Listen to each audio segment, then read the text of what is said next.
Yo. Can you hear me? Yeah, can you hear me? Yeah, I can. Awesome. Let's make sure. Awesome. We'll get over the podcast. I love your follow alert song, by the way. Thanks. It's like my anthem. Yes. All right. Get on over. There we go. Dude, that song in general has been awesome. I don't know. Dude, I've been listening to Logic for like way too effing long. It's to the point where now I've become almost too obsessed with it. That's in the car, in the gym, anywhere I can, basically. His new album was great too. Yeah, did you end up buying the CD? I didn't. I just have it on Spotify. It's the only CD I've bought in the last probably 5 years, 5 or 6 years. All right, so if you can just introduce yourself. I'm gonna mute the music. If you can introduce yourself for the people that are new to your face.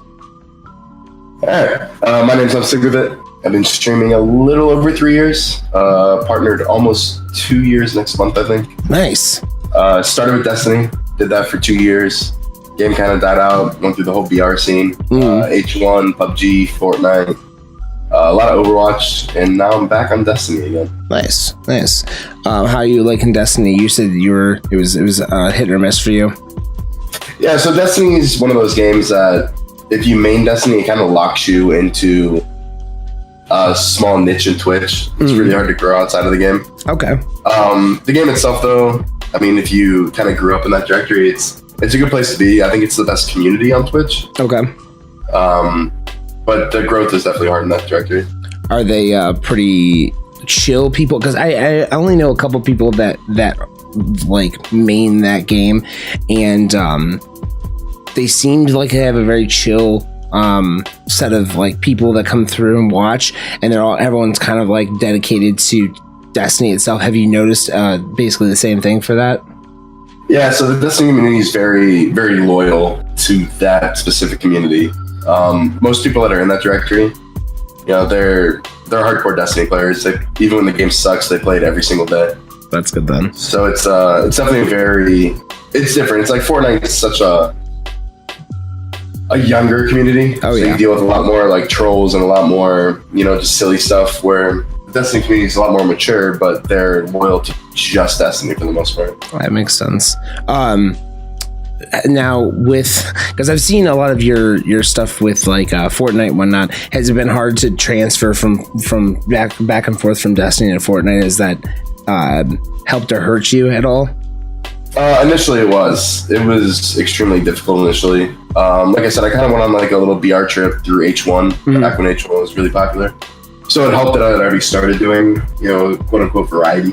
Yeah. But leaving the Destiny community, I left right when I got partnered. I couldn't take the game anymore. Nice. And I think we went from holding like 150 concurrent to like 30.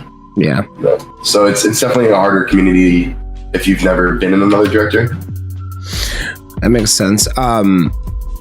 Because I don't know, the Destiny thing, I never really could get into it. I tried to play Destiny, and I played the first one for probably a couple weeks, and then I just couldn't get into it. I think I got into it too late, and people were like, why aren't you this level yet? I'm like, oh, I'm sorry, I apologize, I don't know how, like, I don't really know what's going on right now. I'm freaking out right now. Like, I'm trying to like learn the buttons. Everyone's like, come on, you're losing. I'm like, I don't know what to do. I'm just gonna, you know what, I'm gonna go play this other game and play by myself. That's why I play Assassins, because if I screw up, it's on my own. Like I can screw up and it's okay. No one bothers me with it. Has there been any games that you've been wanting to try that you kind of like are afraid to try, or nah? Not really. I main FPS games. I love BRs. I think the problem with BRs is some companies either don't do enough, they're not responsive enough, or some are doing, like in my opinion, I think Fortnite's doing too much. You know, the constant meta changes, constant shifts in the game are kind of driven me away from the BR scene. But I've never played Red Dead. I know everyone's all excited about, you know, Red Dead 2 out right now, and stuff like that's just never really been my thing. Anything that's more like PvE based or looter based, just really not my scene. Have you ever? There's a game. It's free. It's called Path of Exile. Have you tried that out before? I haven't tried it. I've seen it. It looks good. It's definitely a grindy game. It's a good game. I like it. I think it's definitely one of those ones where you guys devote a couple weeks just like trying to grind it out, just like Destiny. But I think it's more like World of Warcraft than Destiny. I think it leans more towards the World of Warcraft side. But what game did you start off with on Twitch itself? Destiny itself. Okay. Now, when you got into the scene, starting off, what was the one thing that like you were like, oh, this is too much. This is a pain in the ass. Like this part of it is a pain in the ass on Twitch. Trying to figure out how to grow the right way. Okay. I've told this story a lot over the last few years. I don't know if you're familiar with who Grenader Jake is, but at the time he was one of the biggest Destiny streamers. Had like 2,000 concurrent, great streamer, and is one of the people that when I started streaming, I wanted to model after. And I remember I used to tag him all the time when I'd go live. And I didn't know any better, I didn't know about Twitch. I'd never been on it before. And he reached out to me in a DM, not knowing who I was, and gave me like a little talk about, this makes you look bad, you shouldn't do this, blah, blah, blah. Yeah. And I think that was the hardest thing on Twitch when you start out is it's so easy to make enemies on Twitch. Oh, yeah. By doing stuff that you don't even know you're doing. Oh, yeah. And I think that was the hardest part of starting on Twitch for me, was just really trying to figure out, the appropriate way to network and appropriate way to do things. I think I have a good story with my my community back in the day. I've been on Twitch for 3 years, like streaming, but I've been on Twitch itself about 4 years.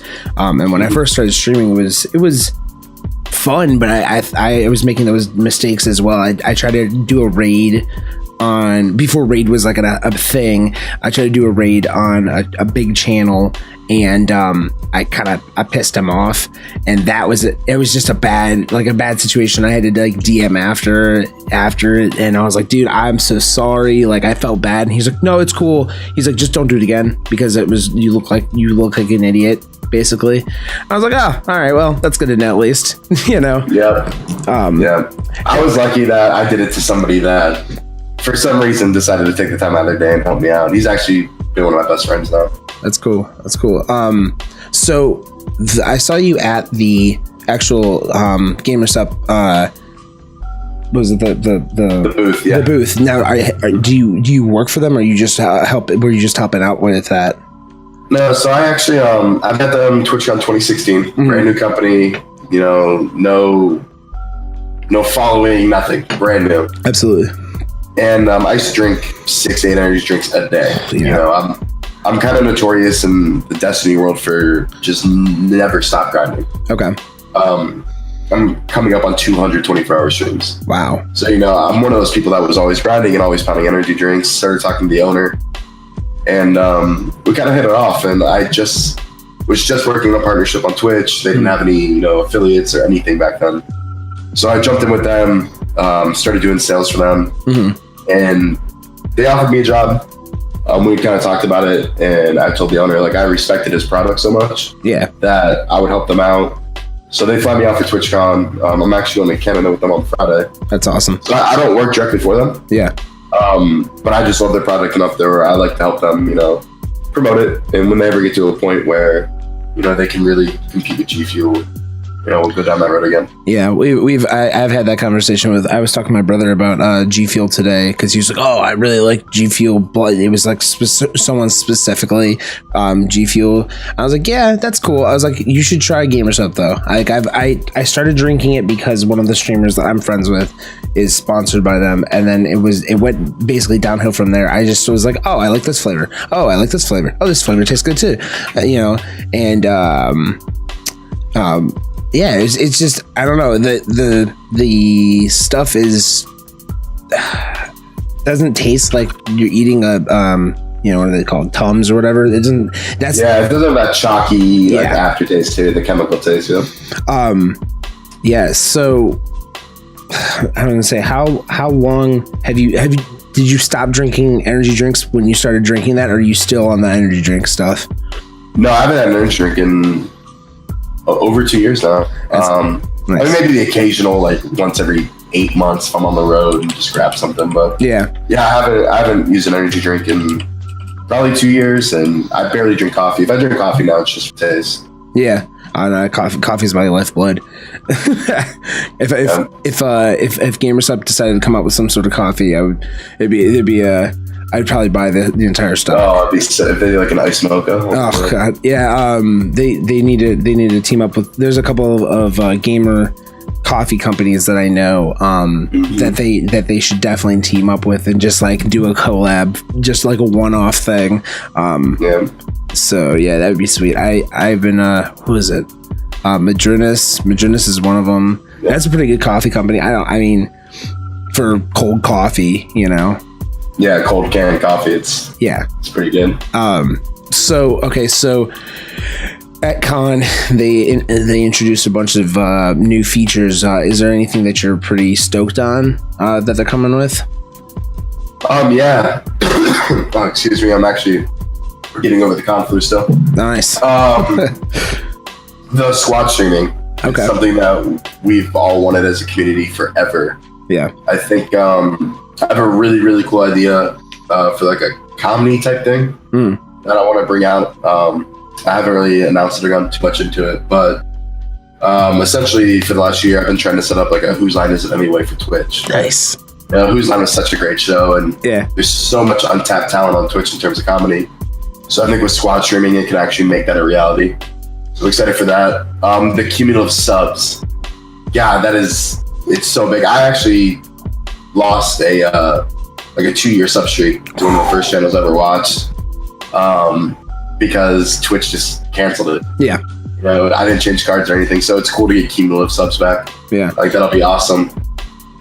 The only thing that I'm worried about is that, like, you know, they're talking about cumulative subs now, but does that mean that past, like, if, you know, say with your 2-year sub, does that start yours back up basically, or does it not? Since you're not, I haven't seen anything yet. If they're gonna do it retroactively or not. Yeah. I hope they do. I think it'd be cool, but if they haven't had the system in place, I don't know how they would track it. Yeah.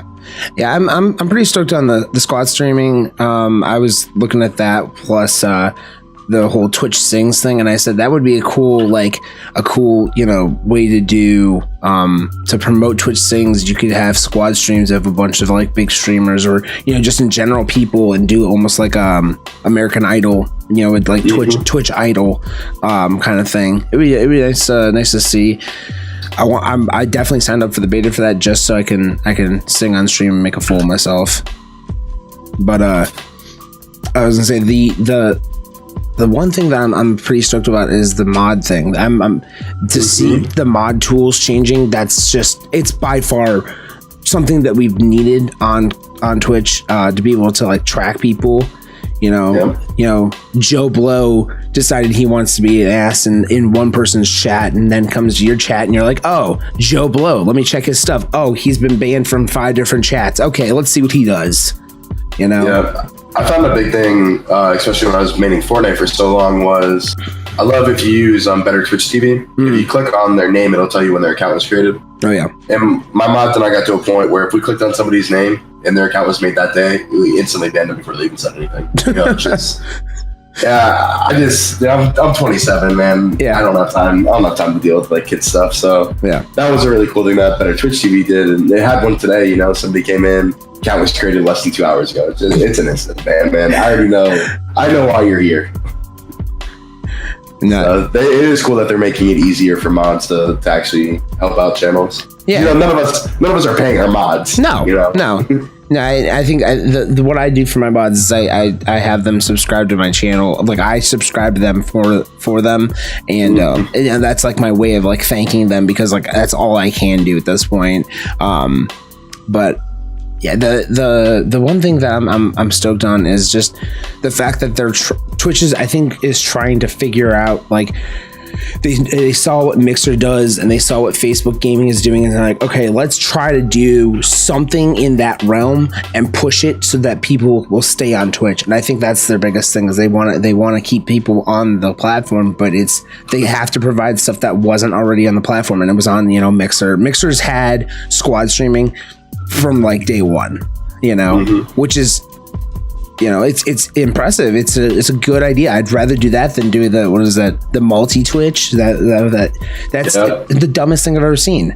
Why do we need that? Just make it integrated into the channel, and guess what? Now we can all figure it out. The one thing I don't know about though is, okay, so if someone's banned in one person's chat, is it gonna ban them in everyone's chat? I'm not sure. I don't think so, because essentially all Twitch is going to do is take all the streams and just box them, right? Mm-hmm. So the chats won't be shared, as far as I know. Okay. You're still going to have 4 separate chats if you opened up like a multi-Twitch or Cadgar. Mm-hmm. So I don't think it's going to work like that. I don't know. I guess we'll have to see when it comes out in December. Yeah. It's gonna be fun, but I think it's gonna be a lot of breaking the multi or the squad streaming. I'm gonna keep calling it multi Twitch forever, but yeah, the squad streaming, I think that there's gonna be a lot of breaking of it, and then all of a sudden it's gonna start to like work properly. After the first of the year is when it's really gonna be like in full effect. I think it'd be cool. Somebody was talking to me at TwitchCon about squad streaming. We were talking about the new sub gifting program. Mm-hmm. And I was like, it'd be really cool. Say you gifted, 10 subs. Yeah. And it randomly just gifted them throughout the 4 streams. You didn't know who. Yeah, you didn't know who was getting the subs. You didn't know what channel you were supporting. I like it. And you could just gift 20 subs, and every channel gets 5 random, or one channel might get 7, the other will make it 3. Yeah. I thought that would be kind of a cool little addition to that too, sub roulette. Yeah, I like that. When you first started streaming, in general, did you worry more about putting out quality or quantity? No, I was all quantity. So when I started doing Destiny, I started doing trials carries instantly, like Destiny's competitive game mode. Mm-hmm. And I saw that there was just a silly amount of money to make doing it. Yeah. So when I started streaming as a business. I'm here to charge people X amount of money to do, X amount of things in game. And I did that for about a month. Okay. I made more money that first month than I was making in my job in a month. Nice. So I got lucky. I ended up quitting my job within 4 weeks, averaging 6 viewers, but the money was there. Yeah. And I did that for about probably a year before I started doing free carries and trying to worry about building an actual community. Yeah. Because I realized, this isn't sustainable. When Destiny dies, which it eventually did. Yeah. It wasn't a sustainable way to actually stream full time. So about a year, I was just a service streamer. I was purely about money. Yeah. Nothing else. No, when did it start to pick up? What was the point that your stream went from 6 viewers to 100? Probably took about a year. Mm-hmm. After that first year, I started actually networking, reaching out to other broadcasters. I was lucky enough to link up with somebody that was already partnered. Okay. They averaged a little over 200. They just started a stream team. I jumped in with them, and we essentially, we were farming people to partnership. Yeah. And in the long run, that's just cut and dry. That's what it was. Yeah. Looking back on it, I wish I hadn't done it that way. Mm-hmm. That was 2 years ago, and I still get, some hate mail every now and then for it. But looking back, I wish I hadn't done it that way. But that's essentially where it started. Was join a stream team, and everyone would just host a person and build their channel until they got partnered, and then we moved to the next person. Yeah. But yeah, it took about a year before things really started picking up that way. Yeah, the first stream team I went through, it was basically that, but it wasn't changing out people. It was the top 3 people got hosted, and then the rest of them, there was no hosting. It was just whatever, and you were the one hosting them, but they would never reciprocate. It was just I don't mind helping people, and I love it. Actually, I'm a big advocate. I'm trying to get people their streams boosted. I'll leave 5 chats open just to add an extra viewer to someone's chat. But my biggest thing is if I'm helping you, help me out. Just if you can, I don't beg for people to come and hang out with me, but like, hey, extra person to hang out is cool. Like that's good. That's good to see, Yeah, I talk about it a lot. Giving with any sort of expectation isn't really giving. Right. And I think that's a lot of things that you see on Twitch, unfortunately, is channels will host you and host you and host you and host you, and then you won't see that person for 6 months. Finally run into them and it's kind of like, hey, what's up? And it's like, oh, well, I hosted you, or you never supported me. I think the biggest one was when Affiliate came out. And you had a bunch of people that were subbed to partner streamers. And then it was like, oh, well, I have a sub button on, you don't sub to me. So, yeah, I'm unsubbing to you. And I tell people all the time, man, that kind of thinking, that kind of mindset, it'll never get you far on Twitch. It's crazy to me is I saw that exact thing last year when I went to it was my first year at TwitchCon, and people that were affiliated. Now I had only been affiliated for a little bit of time, so I really didn't have any sort of taste of affiliation. I just basically was like, oh, here's your sub button and here's your like 2 emotes, and I was like, cool, that's awesome, or my 3 emotes or whatever. I was like, that's awesome, sweet, whatever. And I didn't really like think past that. I went to TwitchCon and they were like, okay, well, partners and affiliates go to this line and then everyone else goes to this line. Okay, cool, no big deal. Then there was the affiliates who were like, so we don't get any of the cool stuff that partners get, and it's like, well, no, it doesn't. Your concurrent viewers are 4. Like, you don't. I'm sorry, but they're. It's not saying that they're up here and you're down here. It's saying that they make X amount of money for the company and you make pennies. Yeah, it's like it doesn't it doesn't compute, and people don't get that. They're like, well, but I have a sub button. It doesn't matter. At this point, you have to just let it ride out. Be an affiliate and then get your partnership, and then maybe next year you'll be a partner and then you won't have to worry about that.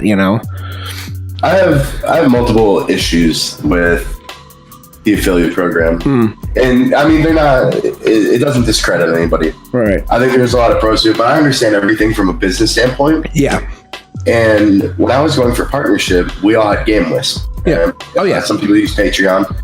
And that was one of my selling points when I applied for partnership. Was back then you had to have about 150 concurrent. Yeah. And I was sitting at like 120, 130, and I applied, got denied, applied again a couple of weeks later. And I was like, look, I have 200 game list subs. Yeah. That's $1,000 a month that you're not making. Yeah.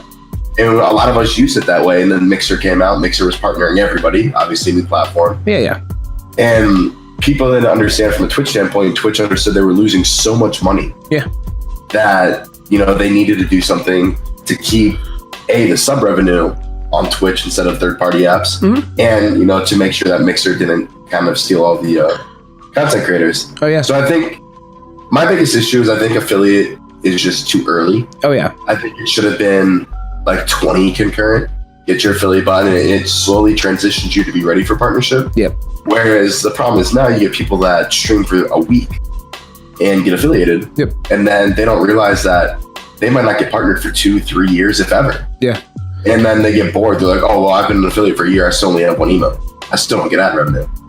You got to give and take, right? 75 concurrent is not as difficult as what it was. I mean, the people that got partnered before me had to have 500. Oh, yeah. That's insane. Yeah, I have a couple of friends that are they started off on Twitch when Twitch was like a baby, when it was still like Justin TV, and when they got to their partnership, it was the 500, and they said, they even told me, I have a guy I had on podcast probably 6 months ago, and he said that having 500 people in your chat at once for a month straight is ridiculous. It's the hardest thing you'll ever have to do, because there's so much grinding to it. You literally spend day and night obsessing, and I think that's the reason why they brought it down, is so that they can get more people into the partnership program, because they said on was the beginning of TwitchCon at the keynote that there's 6,000 new partners this year, just this year. That's insane. I agree with them lowering the standards. Like I said, I look at it from a business standpoint. Oh, yeah. Like Justin TV days, it was 1,000 concurrent. Oh, yeah. Justin TV switched over. you're getting more broadcasters, viewership's going to start spreading out. Obviously, I mean, if you have 5 broadcasters, they can all hold 5,000. Oh yeah. You have 500, those viewers are going to start trickling out. So I understand why they, like I said, from a business standpoint, why they do what they did, and I don't disagree with it. Yeah. But it is one of those things now where being a Twitch partner, a lot of people think like, oh, you've made it. Yeah. Here you go. It's not that, man. There's affiliates that hold more subs and more viewers than partner streamers do, and there's partnered streamers that it makes partnership not as special almost. Yeah. My big thing, and I always feel bad for people that are affiliates that get partnered, is they don't have that like insane first day. Yeah. Because a lot of your community is already subbed to you. Yeah. I remember Kratos, a good friend of mine, got partnered, and his first day he went on like a 500 sub train. You don't really see that much anymore with affiliates because most people are already subbed. Yeah, that's crazy. So I think that's something that kind of sucks about the program is you miss out on that first day, just like insane excitement. Yeah. No, I agree. I think that the affiliate program is nice to show that you're pushing in the right direction, but I feel like you're correct. It needs to be a little bit higher, goal. I personally don't think I deserved affiliate, and it took me a while to get into it, which sucked for me because I was watching people get it, and I'm like, cool, you hold 2 viewers every day, and I'm like, okay, whatever, it doesn't matter. I don't ever try to like I don't try to like compare myself to other people, but at the same time I'm like watching people, I'm like you've been streaming for a week? What? I'm like, no, that's not okay, whatever. I'm just whatever. Just you do you. I got, and I think it took me a while to get to that point where I was like, I'm going to just say you do you and move on from it and be okay with it, and do my own thing. And I think that was my biggest hurdle for me, was just trying to get over that. Like, you know what? I don't need to be on some crazy, like, always grinding, always. If I need to take a break, I'm taking a break. If I need to do this, I'm doing this. Like, I'm not gonna kill myself on it. It's been definitely working. I'm definitely happier, I think. It's a huge mindset. Yeah. I preach it a lot. I used to do like every Monday we do like an hour talk about Twitch, let affiliates come in and like ask questions or whoever it was. And that was a big thing, is people are like, I see X streamer doing exactly what I'm doing, but they have this and I don't. And it's one of the things I preach to people all the time, is you can't worry about what anyone else is doing. Right. We can't worry that Ninja has, 10 million subs. Yeah. It's not gonna help you be better at the end of the day. If you're so consumed. Why does my neighbor have a Ferrari and I have a Ford Taurus? Hey, listen, Who cares? It doesn't matter. Don't you dare ever say a Ford Taurus. It was my first car. Don't ever. Those Ford Tauruses are amazing. Thank you. Any Ford line, amazing. Dude, I drove a green Ford Taurus for about a month. Nice. I'm there. But people are so consumed. Why do my neighbors have this? Why do they have that? Why do they have this? And if you're so consumed with worrying about that, you're never worrying about bettering yourself. Right. And that's a mindset that I had. When I was doing trials carries when I started out, why is this person only 1,000 people doing the same thing I'm doing and I'm doing it better? Well, there's so many other factors into that. Are you engaging your community enough to make them want to stay? Do you know a lot of your viewers on a first name basis? What jobs they do? And there's so much that goes into it. Well, and I think that's what I've kind of prided myself in now with my community, is that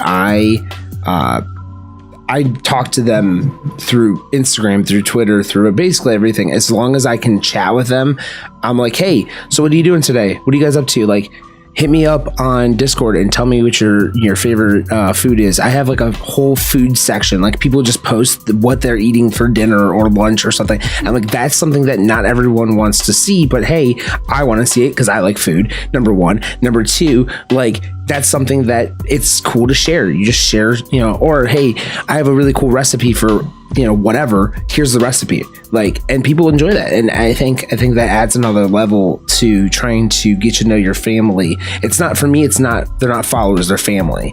And I've always tried to keep that in mind. Like, they're like a big, crazy kind of weird family, and they're almost like the Addams family. It's like, I think I can consider my family in the Blade Guild like an Adams family. They're, you know, I got the Lurch, I got the, you know, I got the cousin Ed, I got everyone. It's good, yeah. But like we're kind of dysfunctional. It's okay with me, you know.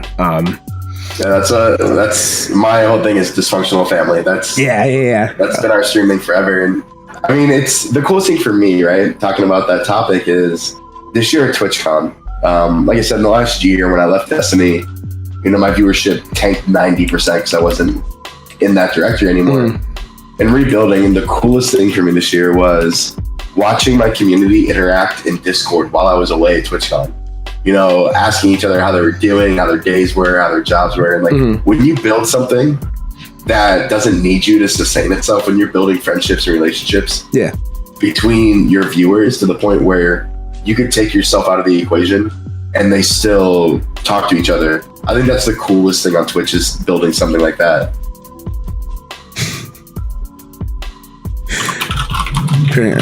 Apparently Blue Hawk has a better beard. That's what I'm reading right now. Yeah, they like to think that, but it's all right, dude. That's why they're dysfunctional. It's all good. Do you use any oils? I do.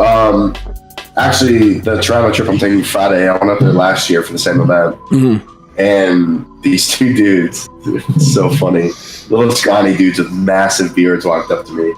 They're like, "Hey man, do you use any beard products?" And I'm like, "A little bit. I don't have anything like, you know, crazy." And they're like, "We own a beard company," and I started talking to them, and I've been partnered up with them for a year now. But yeah, I have oils, butters. You know, I have a Boris airbrush that's inside of an actual comb. Nice. We're pretty decked out over here. Yeah, I really enjoy, like, I used to have a very, like, probably about the same size as your beard, and then I kind of tamed it back for work.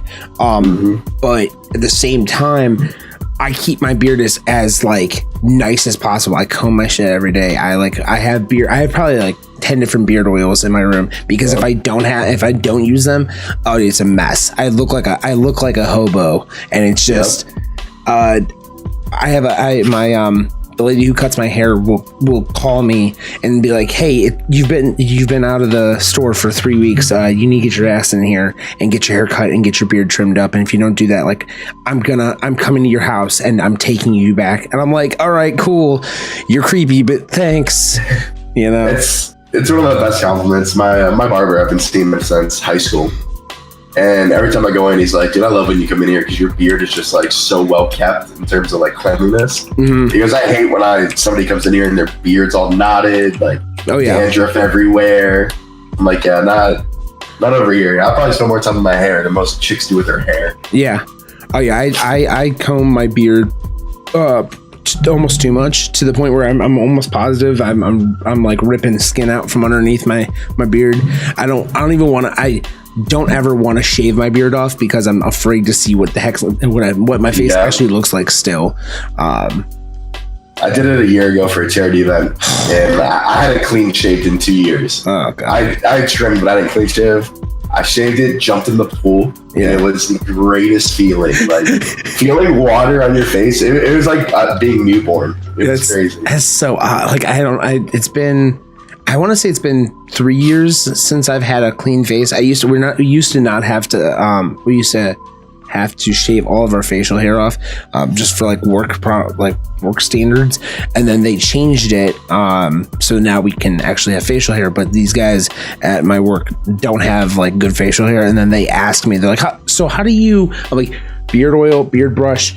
Take care of your shit. Shampoo it, condition it. Actually take care of it. Don't just like, oh, I'm gonna just, you know, comb it every week. Yeah, like, no, splash some water on it. Yeah. Oh yeah. I had a guy who looked like a billy goat. He had like the he had like the wizard beard, but it was only on his chin, and it was like down to his nipples. And I'm like, "What are you doing, dude? You look like a hobo. Like, what's wrong with you?" You know? Yeah. It's just proper beard etiquette. If you don't have proper beard etiquette, I want to shave it off your face. You don't deserve the beard.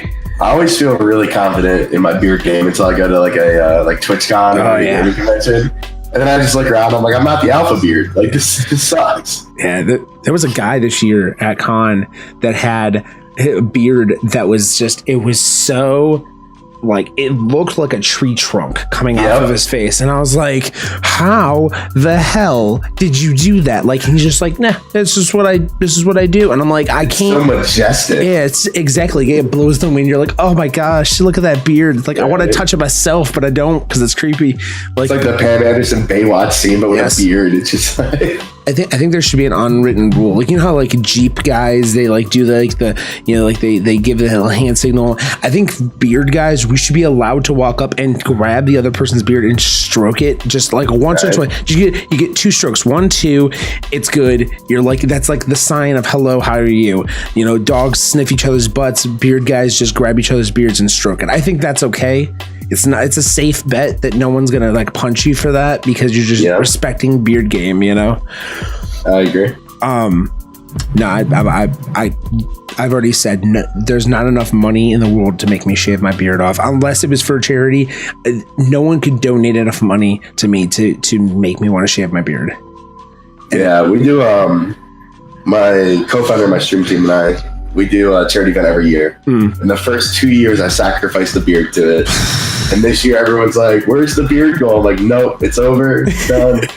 Because I got out of the Navy, which is why I grew a beard. I was like, I'm never shaving again. Yeah. Like, screw this. I shave twice a day in Chicago, where it's cold. Yeah.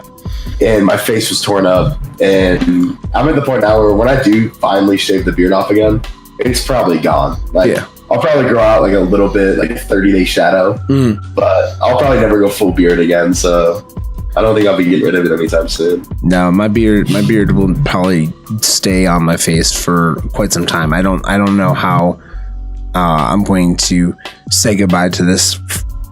Like, I'll probably do like right now I'm doing the no shave, and I'm just gonna like just trim the ends, keep it like nice, but like I'm not cutting anything more than like a little bit off of it. And I'm pretty sure my barber, she's gonna probably punch me for that, but whatever, I don't care. No shave. The same way, and like quarter inch, like trim it up quarter inch, but let it grow. So back on Twitch topic, I want to ask, what is something, since we saw all this stuff coming up with Twitch from the keynote, what are some things that you would like to see drop into Twitch like within the next year? My biggest problem with Twitch, absolute biggest problem, is the non-censorship for new accounts. So, we all know like these troll accounts people make daily. Oh yeah. There needs to be some sort of like filtering process for the handles people are allowed to make. Oh yeah. I shouldn't have to ban that account that's got a racial slur in it. Yeah. Or anything like that. I shouldn't have to ban that account. That should be auto blacklisted by Twitch. Yeah. Something I've asked for years. I actually, at one point last year when Fortnite got popular, I tweeted to Twitch and I was like, look, I will take a full-time position where I do nothing but screen new usernames. And it's hard for broadcasters, right? Because if you have your follower alerts pop up on screen, or you have your recent follower in your overlay, I got to the point where I had to turn all that off. Yeah, because people would make stupid racial names or sexist names, and then it would be stuck on my overlay. That's something I think needs to be on the front line for Twitch. Twitch is very, very copy paste in terms of we'll just report the account. Yeah. Okay. I have 40 people in my chat report the account, and here it is again. Yeah. Yeah. I think they need to be a little stricter on their IP bans. Somebody makes 10 accounts in an hour, and all of them get banned by streamers. They need to look more into that in terms of IP. I think that's my biggest issue right now. I kind of agree with that. I've had a decent amount. I had a raid. It was probably 7 or 8 months ago. A raid of people from 4chan. And it was like probably 20 people who came in, and they just were trolling for probably a half hour. And I played into it because I don't care. For me, it's content. I'm not going to ban you as long as you're not saying anything like too ridiculous. I'm pretty tame about like bans. But my biggest thing was that like people started to go from 0 to 20, and I'm like, I have to ban you at this point. Like, I'm sorry, but and then probably out of those 20, about 5 or 6 people stayed, and they're still part of my community. Like, they are trolly, but they're part of my community still, and I'm okay with that. You could be trolls, just be a troll in my chat. That's fine. Just don't troll other people's chats. I joke about it all the time. my main mods, like my 5 main mods, day ones, are the biggest trolls on Twitch. Oh yeah. So I love, like, people will come in and troll all the time, right? And especially someone like myself that plays mostly competitive when I play games. You know, you always have people that come in and just troll and talk trash, and as long as they're not saying anything to my viewers or my mods, you know, you can say whatever you want about me. Yeah. Once you take it to a level where you're attacking members of the community, that's normally when I'll ban. But yeah, you know, if people don't realize that on Twitch, a lot of times, if you can kind of break through that first layer of a troll, yeah, normally they're going to end up sticking around and being part of your community. And I love when people troll. Like I said, my mods are some of the biggest trolls on Twitch. I have a couple of good trolls in my chat that they'll come through and they'll sit in chat for an hour, not say anything, and they'll wait till I say, like, I'll say something, and it's like a one-off comment, and I'm not really paying attention to what I'm saying because I'm, you know, just riffing, and then all of a sudden I'm like, oh crap, I said something bad. Oh crap, I said something bad. Like, I know I said it, and then like 20 seconds later it shows up on chat. They're like, did you just say it? And I'm like, nope, I didn't say that. And then they clip it, they put it on the Discord. I'm like, ah, crap. I'm like, well, it lives forever now, you know. So with Twitch, how it has been going, do you see other platforms like Mixer and whatnot starting to get into that competitive spot? Or do you think they're still on the lower tier? No, I don't think there's multiple things going on, right? So when you talk about platforms for streaming and platforms for gaming, YouTube is its own entity. Oh, yeah. It always will be. I mean, people don't understand that YouTube is massive compared to Twitch. And there's streamers that when they go live on YouTube, I mean, they hold 50, 60K like it's nothing. Yeah.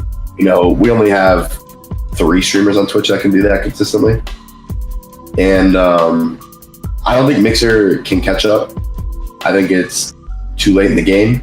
Mixer's more of a younger crowd. You know, it's your Xbox dashboard. You can get on the Mixer from there. And, you know, most people that are really into watching streams are normally watching Twitch because it's been around. Their streamers have been around.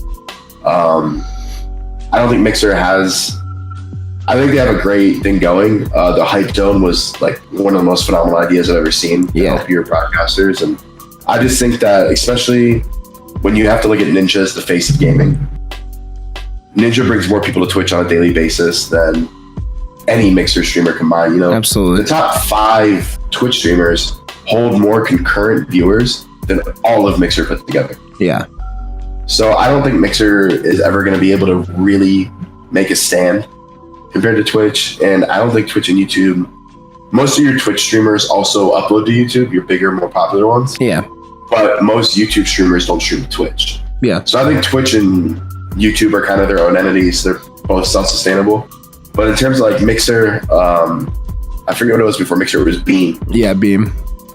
I just don't think that there's the growth potential there. You know, most of the serious streamers are on Twitch because they know that's where the viewership is. So I have some friends that are doing good on Facebook gaming, that love Twitch. I have some friends that are doing good on Mixer, but their overall viewer base, if you're brand new to watching streaming in general, right? And this goes back to the Ninja conversation, is the only reason you probably know about live streaming, if you've ever heard about it, is because Ninja. He's been on the news, you know, he's been everywhere, Lupo or Shroud. So those new people are going to be drawn to Twitch quicker than they will be drawn to Mixer. So as we're talking about ways that we got drawn into Twitch and whatnot, how did you get into Twitch? Like, did someone show it to you? What was it for you? Yeah, I was gaming with some friends. I just got out of the Navy. My brother was still in. I'd never played Destiny, so I picked it up. And one of his friends had made like a really crazy play. And he asked my brother, he's like, yo, pull my stream up quick, like watch this replay. And I was like, wait, what are you talking about? And he's like, oh, you know, I stream the games to Twitch just for fun. You know, pretty much just so he had something to record with. Yeah. So I used to work overnight security. I went to work that night at like 6 p.m., logged onto my work computer, looked up Twitch. And that's how I found it. You know, it was just word of mouth. Nice. Yeah, my brother was like, you should check this guy out. And he gave me one of the Twitch streamers that I'm still decent friends with. logged on and I was like, dude, he's like, just watch him for like a couple hours. I'm like, okay, so what is it? And he's like, you're gonna watch him play video games. I'm like, all right. I'm like, so like, does he just play and like, you know, like whatever? And he's like, yeah, and you can talk to him. I was like, oh, okay. So then, like, I made an account and then I'm like sitting there and like I typed something to him and he probably had like 100 people in chat, typed something to him, and then he responded directly to me and I was like, oh, okay, this is kind of cool. Like, so then I started coming back more and more, and then I started finding other people who were like on his team, like on his stream team and stuff. So I started following more people, and then I was like, probably, I don't know, it was probably like 4 or 5 months into me doing that. I was like, you know what, I'm gonna try this. Why not? Like, what the hell is gonna, you know? So I spent like $600 on a computer, bought a, you know, like a pre-made computer, and I started playing Rocket League, and it was like downhill from there. Like, it was just every time I could get on, I would stream from like that first push of me streaming probably killed a lot of friendships for me, because I was like, I get home from work and go straight to streaming, and I stream for 7 or 8 hours, and then I go to bed at like 1 a.m. in the morning, wake up at like 6, and then just go right back to what I was like. I was like, this is probably the worst thing in the world for me, but whatever. Like, it was fun. I probably lost a lot of friendships doing that, and stupidly, but you know, you live. I mean, it's hard. It's hard, especially if you have a full-time job while streaming. Which, you know, nobody turns on the stream first day and is like, all right, I quit my job, I stream now. Like, you know, right. But I burnt a lot of friendships when I started streaming full time. You know, people that I was supporting. You know, that night I turned the stream on at work. That first night, I found Giggle Monster, old Halo Pro, top Destiny streamer, 1,400 concurrent back then. And I remember people were doing like bank heists with this bot. And I remember like asking him, like, yo, what's this bank heist thing? You know, brand new to Twitch. And he took the time to like explain it to me. You know, most people were just like, oh, you know, like this scrub. And I remember that I was like, you know what? I want to be this guy. He plays competitively. He helps people. Yeah. Really chill dude. And when I started, I used to do 100 hours a week. I still do 100 hours a week currently. Okay. So it's like I spend so much time actually on Twitch. Yeah. That when I'm done, when I hit end stream, I don't want to go and lurk in other people's chats. I'm only have 6 hours left of my day. I want to eat, work out, do things. And I lost a lot of friends that were like, did you never come by the stream anymore? Blah, blah, blah. And I'm like, it's really hard to balance that streaming every day to actually streaming and networking. And then if you're working a outside job, it's so hard to manage that time. And unfortunately, you can lose a lot of friendships along the way. Dapper says, I've actually went back full-time working. I've been trying to find time to stream for almost a month now. Dap, just keep on it, dude.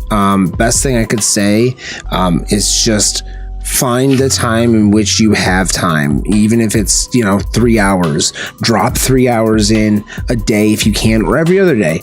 Do Monday, Wednesday, Friday, and say, hey, Monday, Wednesday, Friday, that's my stream time. If I have time Saturday, Sunday, I'll put 6 hours into it, whatever. That's how I kind of started, and it's worked out for me. I don't know, Sick, what do you think on that? Like, full disclosure, I'm one of those people that's just very cut and dry. No BS. This is what it is. Yeah. I find people a lot that give me that kind of, what's your biggest thing? And I'm like, consistency. Consistency on Twitch is where you should be.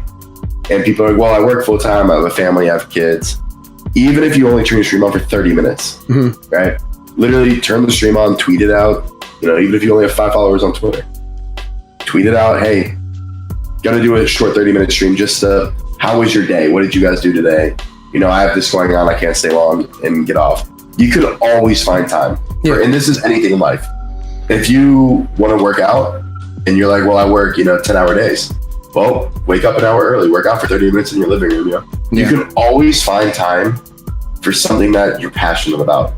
And I was working I was working 60 hours a week and streaming 80.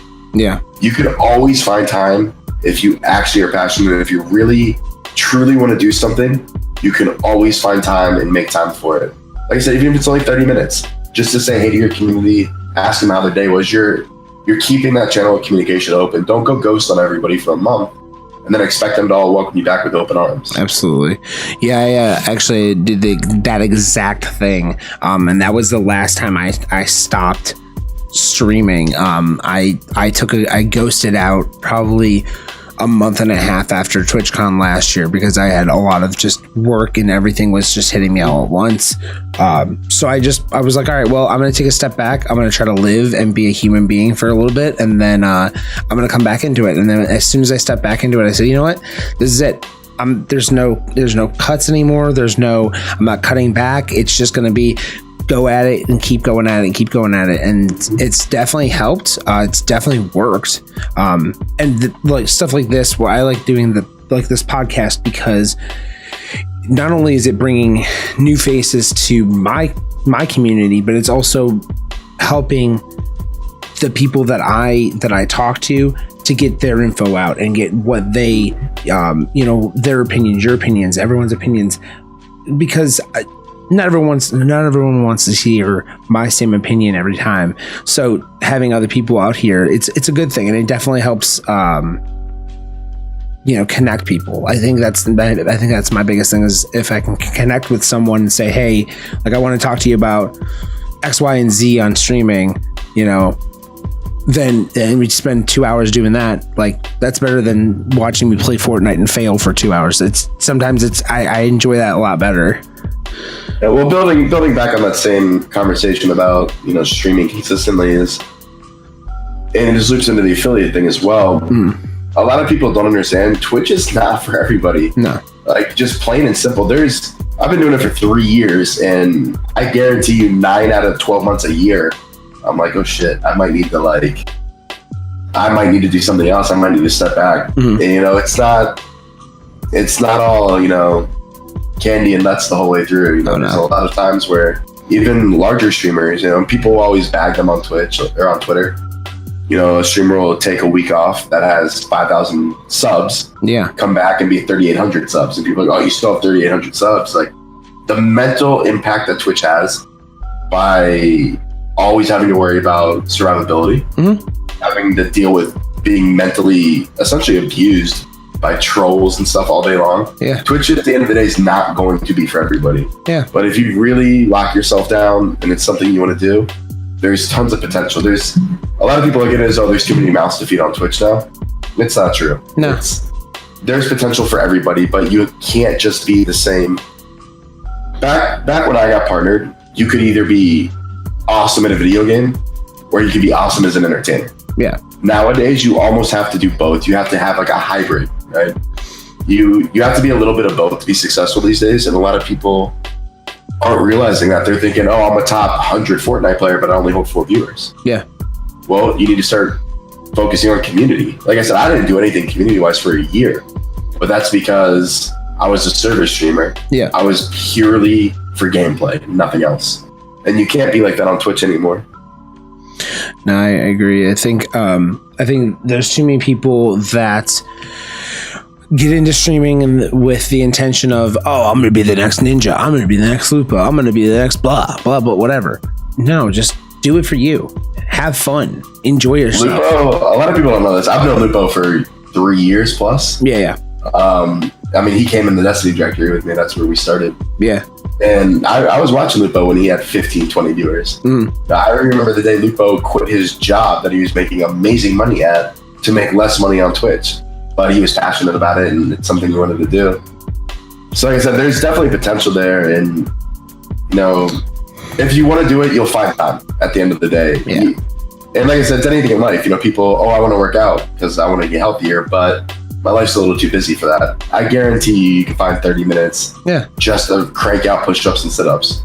There's that hour of TV you watch every night, or that 20 minutes you spend on your phone while you lay in bed scrolling Twitter, that's time you could be using elsewhere. Yeah, I agree. There's a really good streamer that I just listened to a podcast with her, and it was Smashly and Professor Broman. And I was just talking, like, I was listening to their podcast, and she basically said what she does, or what she started doing, is she started doing workout streams where she would literally, in between loading screens for games, she would do like 20 push-ups, 30 push-ups, 40 push-ups. And that became a thing. And then she got healthy because of that. And I'm like, that's genius. That's such genius shit, because you're not like, I like getting up and like stretching, because if I don't, my back is atrocious the next day. I did a 24-hour stream, dude, and the next day I was like this. Oh gosh. Yep. It was like, but I got up every hour, stretched, and I still was sore. Like, it's just that crap that I have to deal with. But I loved that idea. I was like, that's genius, and it's saving me time of going to the gym every time I want to. Like, I like working out, I like running, but I can't do that every day. So doing that is going to definitely save me and save my back. That's my biggest thing. Well, it's funny that you brought up Broman, because when I first started watching Broman, he used to have a stationary bike, and he would ride the stationary bike while streaming. That's crazy. He, for anyone that wants more info on that, he does an amazing podcast on streaming. Absolutely phenomenal.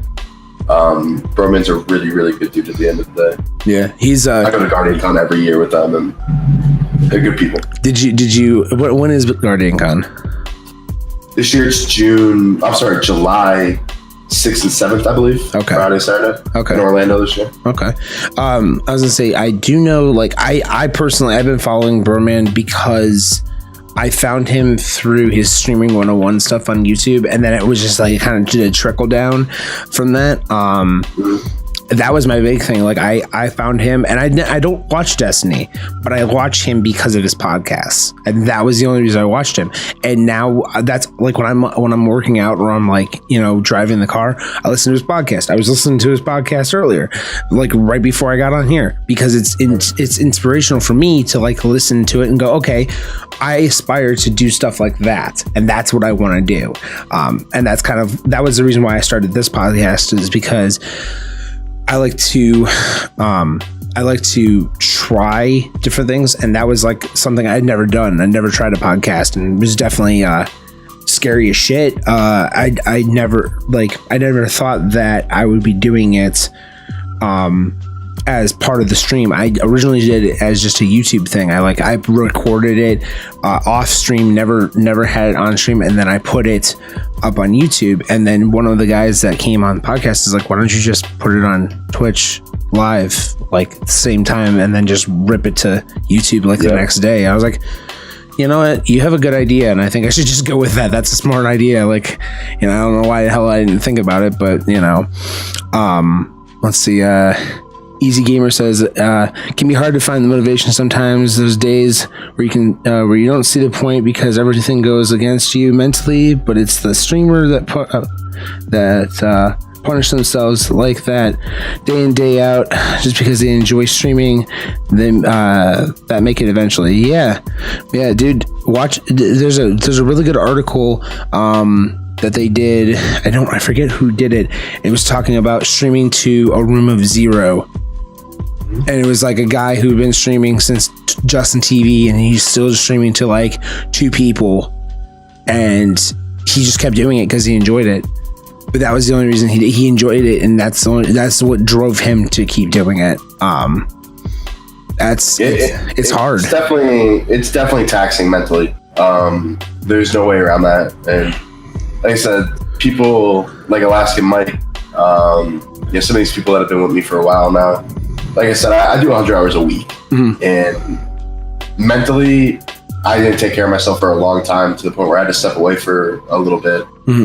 And people don't understand, like, everyone's like, oh, you play video games. That's a dream job. And they don't understand there's so much stuff mentally that you stress about and worry about as a streamer, no matter where you are.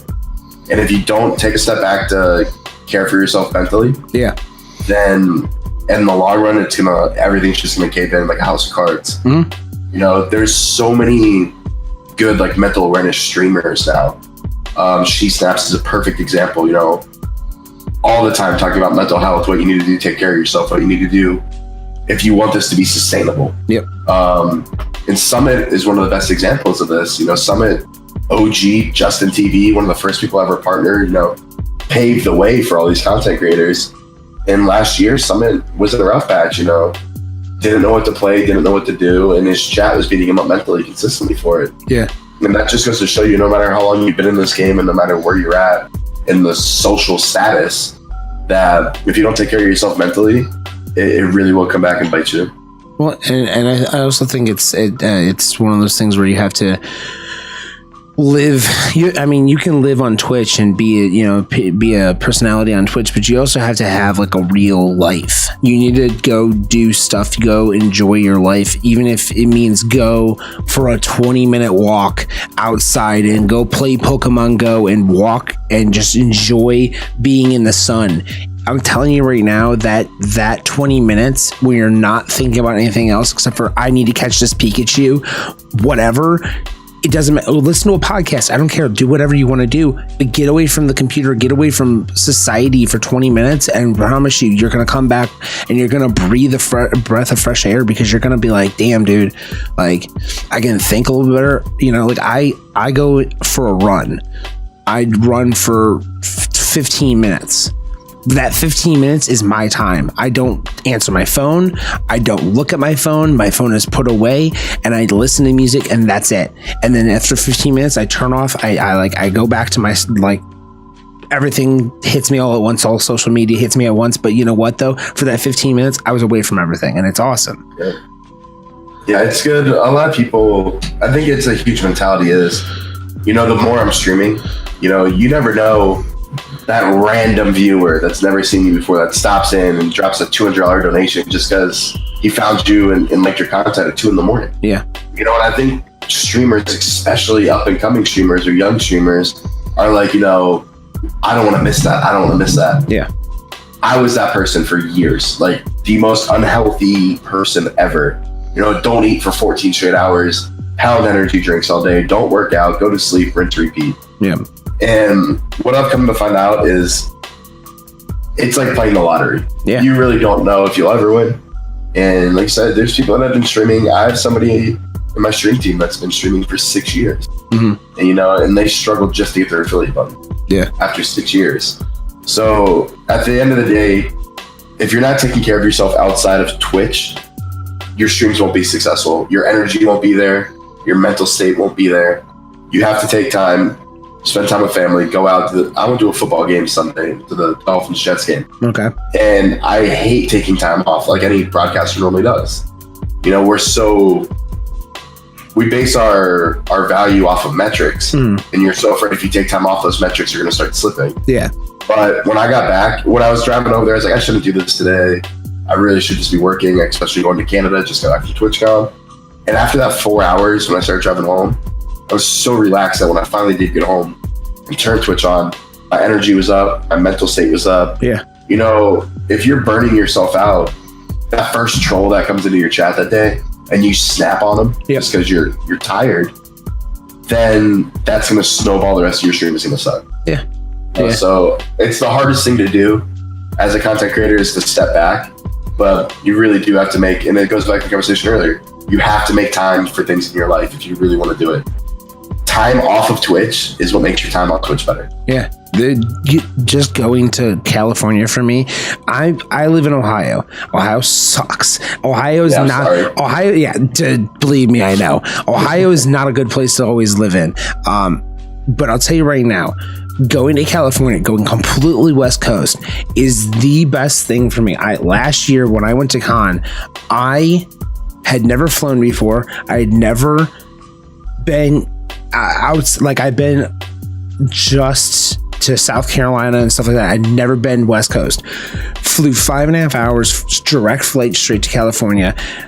I only knew like 1 or 2 people when I landed there in Cali, and I had the time of my life because I was not thinking about Ohio. I was not thinking about my work or my, whatever. I was thinking, holy crap, I'm around people who do all the same shit as me. And it was exhilarating. And then this year when I was like, you know what, I'm going to go to con again and I'm going to do something different. I'm going to try to connect with more people instead of trying to connect with companies. Cause I don't know why I thought that was a good idea to connect with companies. I connected with more people this year and I had a blast because I became friends with more people. Like, that's all I wanted, was to be able to chat with more people. And getting out of Ohio for that 5 days or whatever, it's like a reset. You hit the full reset button on your life, and then you come back to Ohio, or you come back to Florida or wherever you're from, and you're like, okay, let's sit down, let's stream. And that first stream back was just so much fun, because I'm like, holy crap, I have like all this energy to it, and that itself for me carries me to the next year. That whole thing carries me all the way to the next year. And then next year, when con comes around again, I don't care where it's at. I don't give a crap where it's at in California. Going back there and doing it again, and just hit the reset button and keep doing it. I think that them having conventions like this is amazing.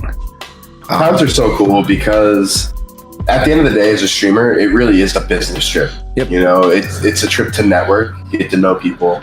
But because we're also, like, everyone that goes there is passionate about it. You know, passionate about Twitch, passionate about streaming, passionate about people. So it's a business trip, but it feels like a vacation every time. Yeah. You know, last year I went out there. I was working for GamerSubs at the booth again. I was doing the charity event for StackUp.org. So I had to compete in that day one. Day two, I had to do a stream from the Intel pods. Mm-hmm. Then I had a GamerSubs thing. Then I had a Fortnite stream from the Fortnite. And it's like, it took away all that just communicating and talking to people because I was running around. Yeah. So this year, I didn't book anything other than obviously being at the GamerSubs booth where we met. And it was such a relaxing time. Yeah. You know, you're talking business all day long. Whether you think you are or not, every time you interact with somebody that you've never met, you're essentially talking business. Mm-hmm. But like I said, the passion's there, so it's like a vacation. It's so good. That's why I love Guardian Con, especially, you know, they're all Destiny streamers. So it's cool that we're all like a family. Oh, yeah. But conventions are just so good for decompressing, talking to other people about what they struggle with, what they're dealing with on Twitch or in real life. And it's just like, it's such a good reset, like you said, every year. Yeah. And seeing like panels and whatnot. I went to a panel just to take pictures. The panel was streaming and parenting. And I'm not a parent. I'm just a streamer. That's it. Right. But I could equate that entire thing to like my life, because it's not that I don't want to be a parent. I eventually want to have a kid or whatever. But at the same time, like, I equate my job and taking care of the people I work with and stuff like that as my parenting until I have a kid. And then, you know, eventually it will become one of those things where I'm taking care of a kid. So it'd be like a 50-hour a week job plus taking care of a kid plus streaming plus, you know, this and that and that.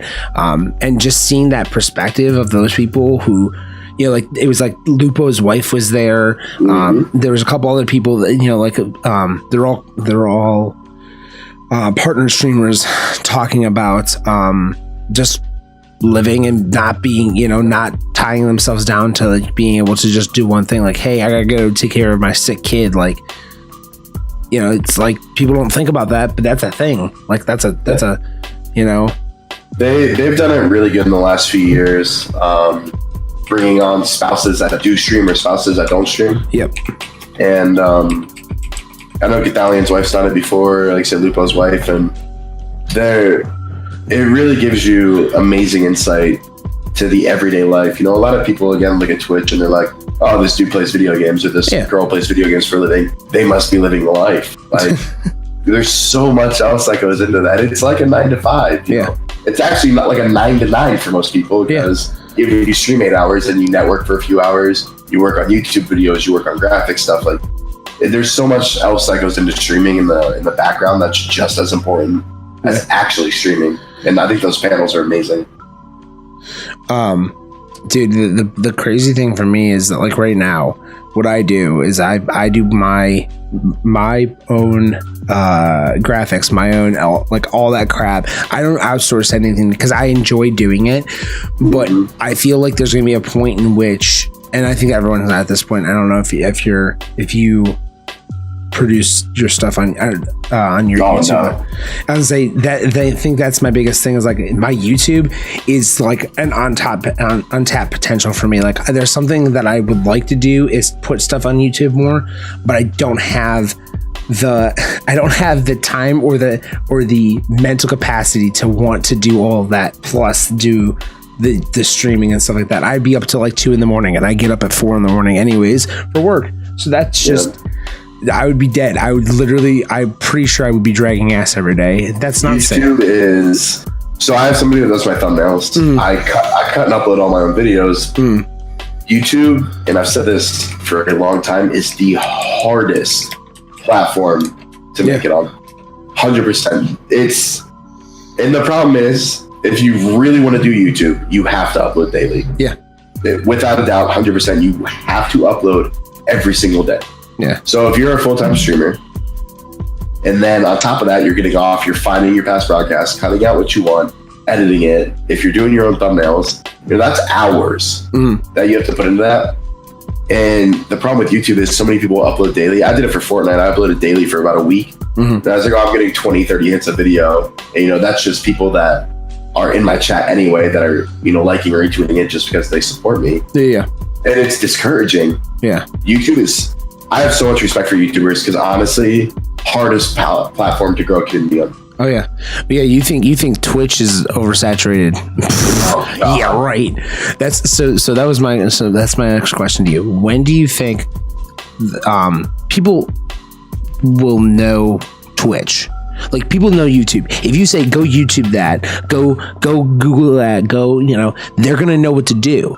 But if you're like, hey, go find this streamer on Twitch, they're like, I have my grandmother. I finally sat down with her and said, this is what Twitch is, and I walked her through it. Greatest moment of my life. Yep. Greatest moment. Yeah. So how long do you think it'll take? 2-3 years before people like mainstream it and it's like it's starting to become more YouTube, or what? I don't know. Like I said, I think YouTube is one of those, it's its own entity. I think Twitch and YouTube are vastly different. People that watch Twitch because it's like Netflix for gaming, right? It's interactive. There's so many benefits to watching a live stream on Twitch. Now, if you just want just like a massive dose of content and you don't want to deal with communicating with, other people in chat or communicating with the streamer, YouTube's great for that. There's so many times I turn to YouTube, how do I do this in the game? Instead of going to the streamer, asking them if they're not doing it, they have to explain it. It's so easy to just get content directly from.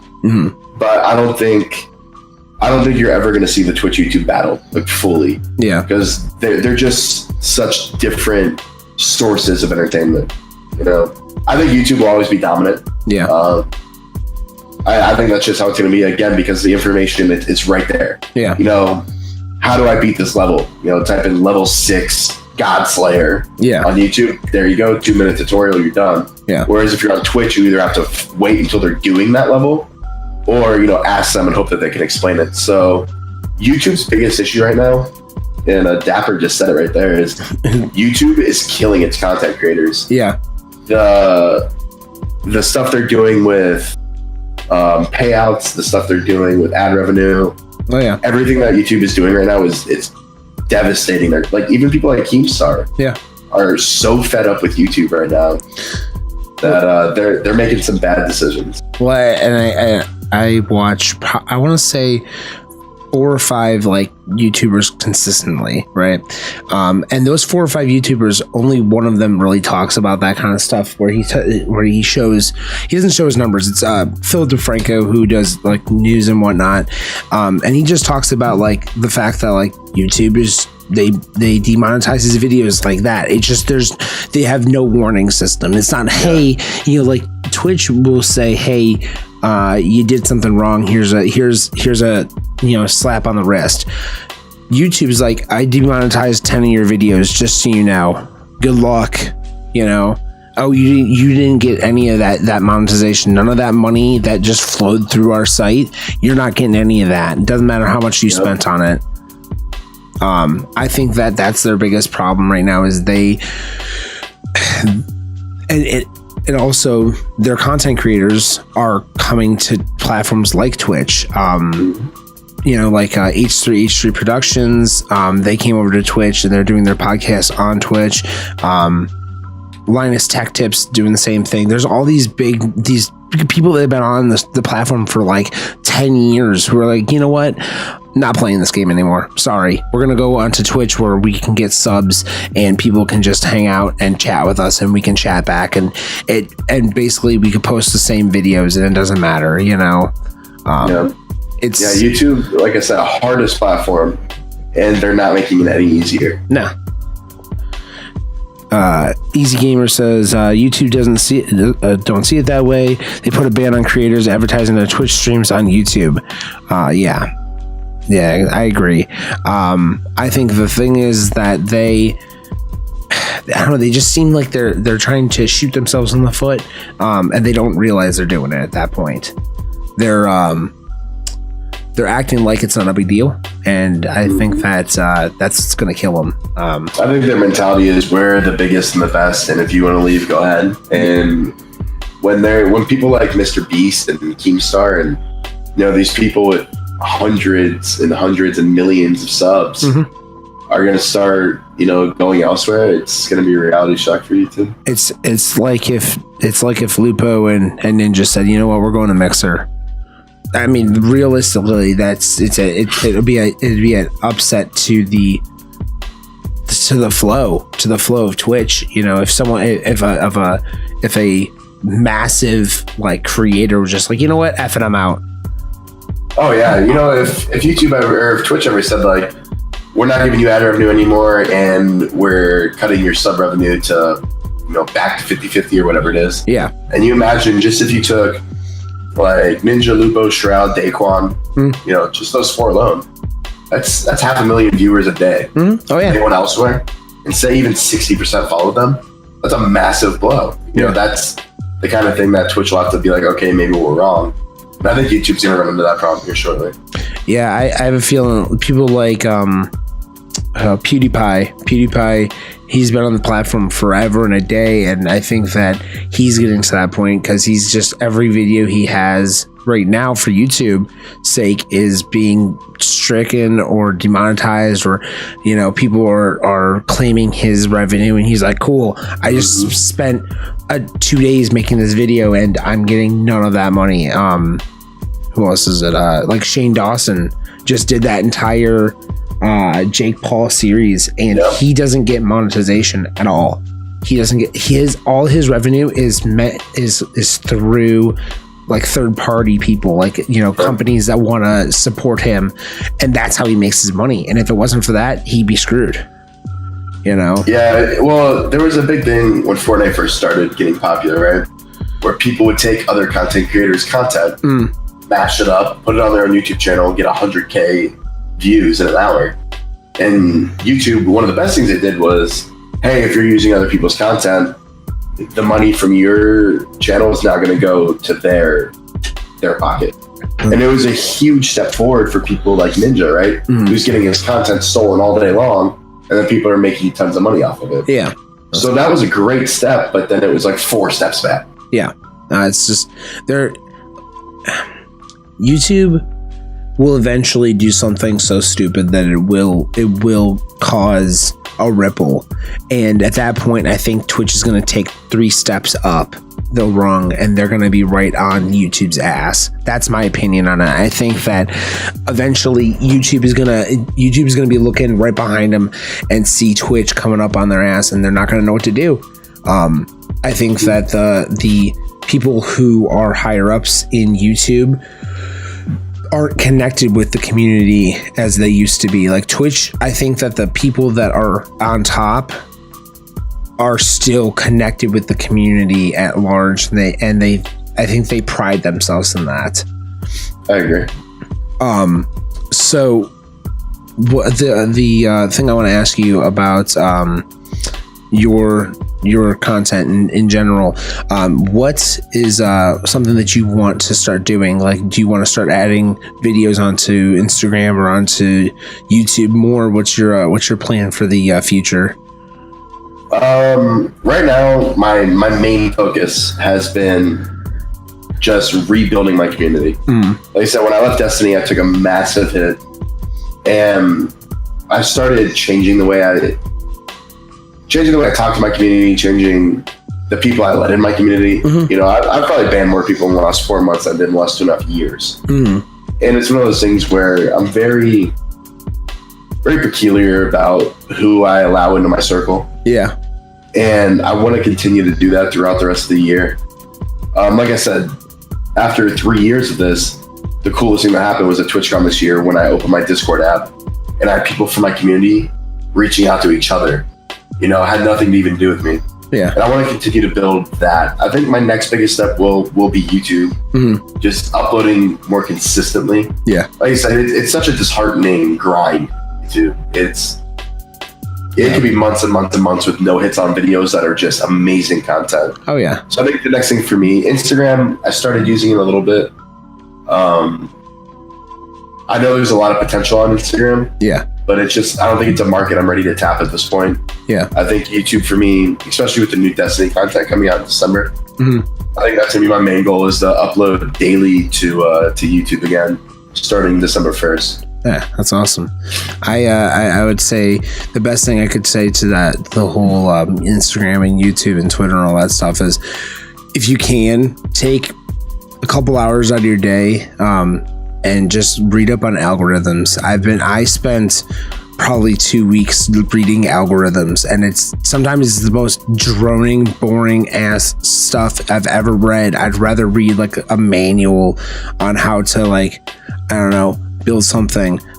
From IKEA. Yeah, from IKEA. Exactly. I want to build the grouping hopper. I don't care, like, anything, but like reading algorithms is like just, it's pain. It's watching paint dry, dude. It's the worst. But the information coming from it is probably the best thing you'll ever see, because the information that you'll get from that is just, it changed my perspective on Instagram itself. Like I take clips of, like, even just like 30-second clips, put it on YouTube, on Instagram, and I can get like 300 views off of it just because it's 30 seconds and people can watch 30 seconds. Like, it's 30 seconds is nothing, you know. It's all the hashtagging. That's the biggest thing. Yeah. So keywording, I mean, this goes back, and somebody was going to bring up Gary V. Oh, yeah. I love Gary V. Gary V is my spirit animal. Do you have his shoes? Yes. Hold on. Which ones, though? The new clouds he just came out with. You got the dark clouds? Yeah. Oh, I might have to come steal those. You won't know what size shoe do you wear? 10.5. Damn it. All right. Well, never mind. I wear size 13, so that's not going to happen. Gary, on top of being a Jets fan, but other than that, like, Gary V is such I tell people all the time, you know, a lot of people on Twitch look at other content creators and they want to model off that, based off that, which you should see what other people are doing. Absolutely. But there's so many resources outside of Twitch. Yeah. And Gary V is my biggest go-to. Yeah. Just ways to live your life and balance business at the same time with no BS. And on top of that, you know, one of his biggest things he's famous for was when he was working at the wine store, his parents' wine store, he was doing the YouTube videos. Oh, yeah. And now he owns, you know, Vander Media, which is all about advertisement, keyword networking, and it's such a, like, insane wealth of knowledge. And I love it. People that really want to, like, learn how to do, you know, proper, like, hashtagging and proper keywording on YouTube and stuff, that is the place to go for that information. Oh, yeah. Yeah. If you guys don't know who Gary Vee is, look up Crushing It. Read his book. If you can. If you can't read it, get it on, what is it called? On Audible. Seriously, get it and just, like, and consume it. Like, I can't even explain. Dude, follow him on Twitter for 5 minutes. Yes. And every single day he uploads a video to Twitter, and he actually uploads like multiple videos every day. Yeah. They're all like anywhere from 30 seconds to a minute and a half. And it is you listen to it for 1 minute and you are so energized for the day. Yes. This man is a multi-millionaire. Yeah. And wakes up at 5 a.m. every single Saturday to go garage sailing. Yeah. Just to flip a couple $100 worth of stuff. Like, yeah. This dude, he doesn't need the money. He does it because he's motivated. Like, and he enjoys doing it. I think that was watching his trash talk videos were probably the best things I've seen in like the last couple months from him, because it was something that was completely out of the blue. He's like, I'm gonna go garage sailing. I'm like, wait, what? He's like, I'm just gonna go garage sailing. For years though. Yeah. Years he's been doing this. But yeah, I've been following him. He's probably one of the YouTubers that I watched the most for probably 6 or 7 months. And that was kind of what pushed me back into streaming full time. Well, part-time, full-time, whatever you want to call it. But it was because of the fact that I listened to his motivational words, and it basically was like, dude, don't take any BS from people and just do it. Like, just do, you want to do it, just do it. Do you enjoy, knitting? Knit then. Knit the coolest sweater you've ever seen. Do you enjoy collecting, stamps? Then be the best fucking stamp collector ever. Like, just do it. Well, the conversation we had earlier about like always finding time, right? That's where I got that from. Oh yeah. Is, like I said, this dude owns multiple businesses, all $1 million businesses, and he wakes up at 5 a.m. on Saturdays to go garage sailing. Oh yeah. He makes time to do things, and that's why I hate when people make excuses. Oh yeah. I hate it. Yeah, I understand life kicks everyone in the ass. Like, I get it. I understand that you might not be able to spend 4 hours, but I guarantee you, if you let me follow you for 1 day, I can find an hour in your day that you're not utilizing. Oh yeah. And that's what I learned from Gary Vee. That's why I'm the way I am. It's just, I don't take excuses at all. Yeah. We all have them. It's so much easier to make excuses daily, but if you're that kind of person, you need to catch up on his content, because his content will honestly just change you. Yeah. The thing that I've noticed with his content is that people, and there was a really good he had an Instagram video that he put out there, and then what he did is he like uploaded it to YouTube afterwards. But it was basically, he was talking and he was like, you know what? You guys are wasting too much time watching me. He's like, I need you guys to leave the chat right now. He's like, if you're still here, you're wasting too much time. Get out of chat. Just go. He's like, I want it to hit 0 right now. And then it was just like, he started counting down. And like the last person was in there. And he's like, what are you doing still here? Like, you're wasting time. Go do something like productive with your life. Go. And then like hit 0. And he goes, see, that's what I wanted. And it like the video ended. And I was like, what the hell just happened? Because it was like, he had like 1,000 people watching him at that moment. And they just all left, and I was like, that is some serious like motivation. He did not care. He's like, I don't want you watching me. Like, I want you to go do stuff. Well, that just hammers his point in, right? About like the time that they're watching him is time that they could be. I love when somebody in the crowd, and you see it all the time when Gary Vee talks. Mm-hmm. Somebody's like, I watched one the other day, and the guy's like, I want sustainable side income. Mm. He's like, well, what are you doing? Well, I've been thinking about, what are you doing? Yeah. Well, I've been thinking about so you're thinking. Yeah. So you're not doing shit. Yeah. So literally, why are you here? So the dude was just like, he's like, you're fucking lazy. Stop being lazy. Yep. And he's like, leave right now. Like, leave my convention and go do what you want to do. Like, I love the no bullshit kind of people, man. That's huge. Yeah, the thing is that his content, if you look at it in snippets, he looks like an asshole. But that's the thing is that him looking like an asshole is what he wants. He wants people to realize, like, you don't have to be this Mr. Nice Guy to get your point across. You can be this blunt person who says, listen, I don't care what your mom is the reason why you're not doing whatever. Then sit your mom down and tell her that's like you're hindering my growth, ma. Like, I'm sorry, I love you, Mom, but hey, just so you know, like, I want to go be a sheep herder in, the hills, and you won't let me do that because you think I should be a lawyer. Like, I don't want to be a lawyer, Ma. It's that stupid stuff that people don't realize, that they let other people influence them. They let other people say, no, you should do this instead, and then they just do it. One of the other big things I take away from him, and he talks about it a lot, is you don't have to trample people to get to the top.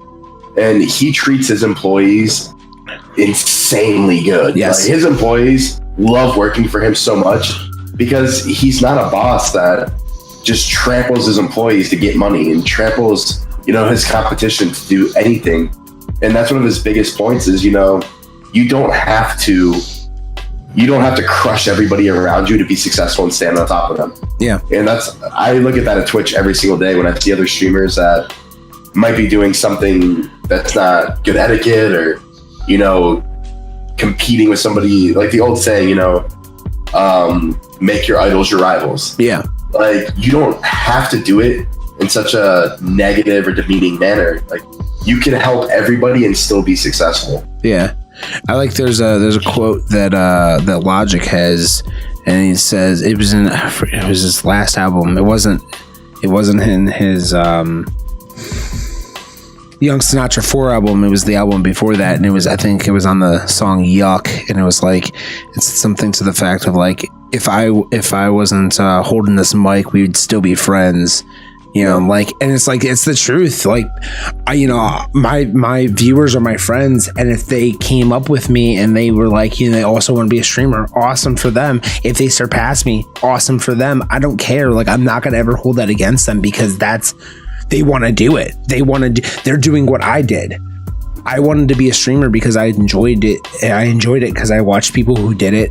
And if I'm that positive influence for people to push to do something like that, awesome. Like, that's fantastic. Do you, and like, far surpass me, because I want to watch you. I want to be like, damn, dude, I remember when he had 4 viewers and he couldn't put together 5 sentences to, greet people in.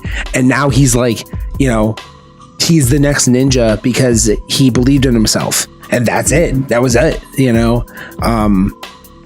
That's my biggest thing. Like, I think that people don't want to see people succeed because they think that, oh, well, they're taking away from my success. It's like, no, dude.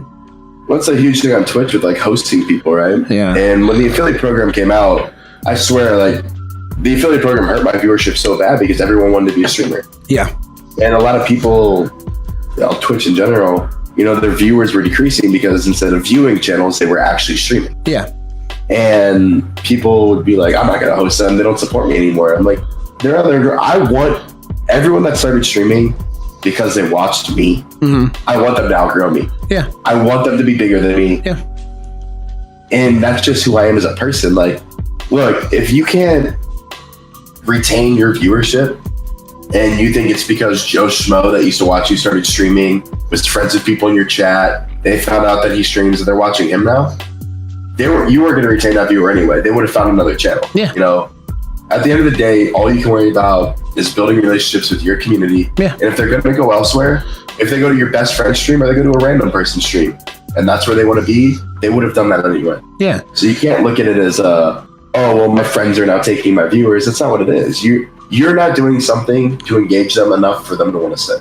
It's the classic case of all the women are stealing streamers' revenue. No, that's I got bigger titties than half these streamers on Twitch. Listen, where's my 1 million subs? Listen here, I tell you right now, I have a solid B cup, and I promise you right now, they look fantastic. Don't ever tell me that I don't have bigger boobies than other streamers. Don't ever. My beard brings in more streamers than anyone. I'll tell you right now, that's the number one thing I've noticed is I keep a beard mainly because people come for the beard and stay for the beard. They don't come for the beard and stay for the content, because my content is poop. I don't shave anymore. Yes. They don't come for my excellent Fortnite content. It's not good. I promise you. I'll tell you right now, I will never make that top 100. And I'm going to tell you right now also, I won't ever get that number one spot on solo because I suck that bad. But you know what, though? I still have an awesome beard, and that's all that matters. That's all that matters. Strong. Oh, dude, I've gotten second place. Let's talk about that real quick. I hate Fortnite. It's such a tease of a game. I've gotten third place and fourth place and second place like multiple times.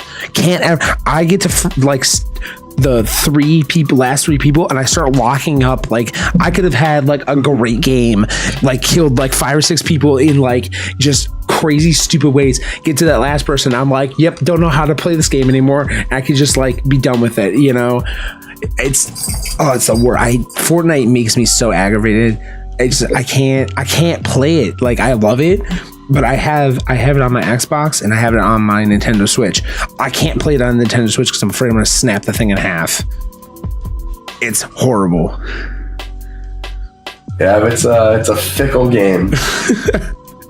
Did you check out the what was it? They had the Fortnite Invitational at Con. I didn't get to make it over there. Those are the Gamer Stuff's booth, but yeah. I have a lot of friends that played in it. A lot of really good friends of mine that joined orgs, and I get to chill with them every now and then. There's a Tfue. I've been a mod for Tfue for 3 years. You know, it's somebody that I kind of came up on Twitch with. So I've made a lot of like friends in that directory. So half the people playing I know. Yeah. In Fortnite has changed gaming forever. Oh yeah, I agree.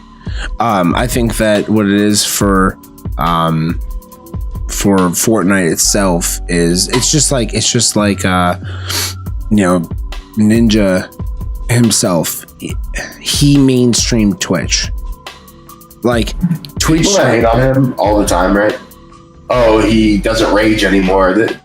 We could not ask for a better face of Twitch. Yeah. Somebody to represent us on national news, national television, like worldwide. We could not ask for a better face of Twitch. Yeah, you want that face of Twitch that's not going to swear and not going to. We don't. I'm gonna say this right now. I don't want Tyler One as my representative for Twitch. I don't mind him. He's a good streamer. Do you, boo boo? I don't care what you do, but I don't want him as my representative. I think that Ninja as a representative of Twitch has definitely opened up doors for us. Yeah. I mean, I love Doc, right? I think Doc's a genius. Mm-hmm. He literally did something nobody's ever done. Yeah. And dominated Twitch. But Doc wasn't the greatest face of Twitch. He's a great streamer. Yeah. He wasn't a great face of Twitch.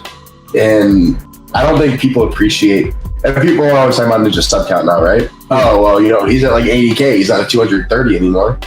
Yeah, you know what he did? He brought all those people to Twitch and then filtered them through the directory. All those Prime subs are now floating through the directory and going to other content creators. Oh, yeah. People that bash him, honestly, when I see streamers bash him, I just laugh so hard. Like, you don't even understand. And it goes back to Summit, right? Summit paved the way for everybody.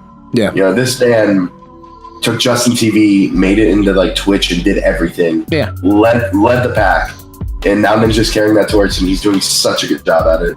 Yeah, and people that hate on him are just jealous. Period. See, I'm more of a Tim the Tap Man kind of guy, but just because I just like his humor more. Sub to Tim. Yeah. Please, sub to Tim. I don't ever sub to me ever. Please devote your sub to him permanently, forever and ever, and always. Oh god, the roast was so good. So I watched it afterwards. That roast made me cry. I was laughing so hard. We put 10 out of 10, man. Yes, absolutely. That man, all you need to do is give him a drink, and then he starts doing that. He doesn't need to be on a stage for that. He was roasting people at the partner party. We were like, Lupo, the roast is over, bro. The thing is, I think it's starting to go to his head. He's like, I am the best roaster ever. It doesn't matter. I was like, all right, Luke, thanks. Yeah, that group is just, you couldn't ask for a better group of people to watch every single day. Yeah. You know, Tim, Lupo, Ninja, Trevor, like that group is just so funny. Well, and for them, that the what is it called? I'm trying to think of the new feature for Twitch where it's the Squad stream. Thank you. I'm losing it. Yeah, squad stream. Squad stream is going to be phenomenal for them. It's gonna absolutely make their stream that much better because everyone's gonna be in the same area. You literally can watch all of them at once and just keep flipping between them. That's gonna be perfect. Here's a really, really cool story about Tim on a side note. I've known who Tim is, obviously. Never really hung out in his channel. And like I said, I know Lupo for years in Destiny. So I was playing with a few of my friends, playing squads one day, and we ended up running into Lupo, Tim, Trevor, and I forget who the fourth was. I think it might have been Jackson. Yeah. And our squad sliced him out. I ended up killing Tim. And Tim hit the report button to see my name because he had streamer mode on. And he goes, oh, I'm sick with it. Cool name, bro. And then like that was it, right? Yeah.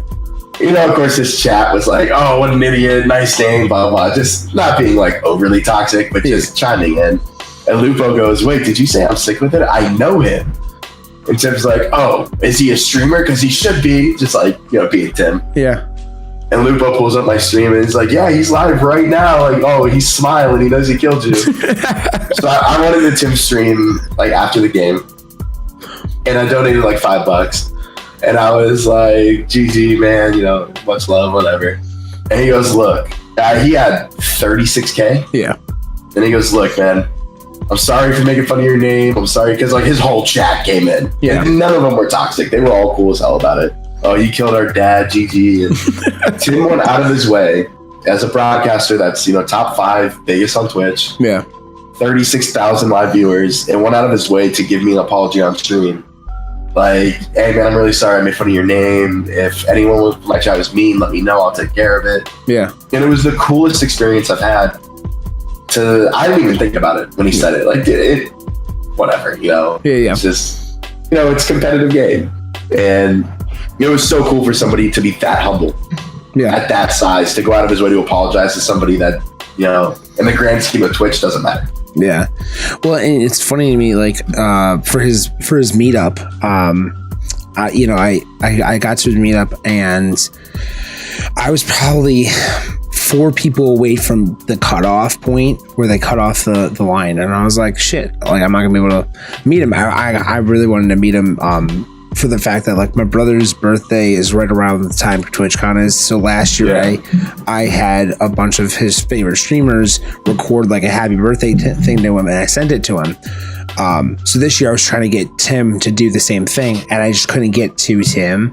But I tweeted at him after the fact because I think he tweeted like, my line got cut off or something like that. And I was like, yeah, I got cut off, and he's like, oh dude, I'm so sorry. I'm like, no, it's cool. Like, you have a lot of people that watch you. Like, you don't understand. Like, there's a lot of people, and they're all here for you. Like, I saw, I don't know, probably a total of like 50 or 60 of those jerseys. And those jerseys are not cheap. I saw couples with each had a jersey. I'm like, damn, dude. He talked about it this morning, actually. This morning in his stream, he was like, I did this as like a gag gift for fun. Yeah. And he's like, we sold thousands of jerseys. Literally thousands. It's so at the end of the day though, that whole group, him, Lupo, I've met Ninja 6 times now, 6, 7 times. Every convention I go to, I meet him. I met him at the D2 reveal in LA, which was cool because there's only like 100 of us.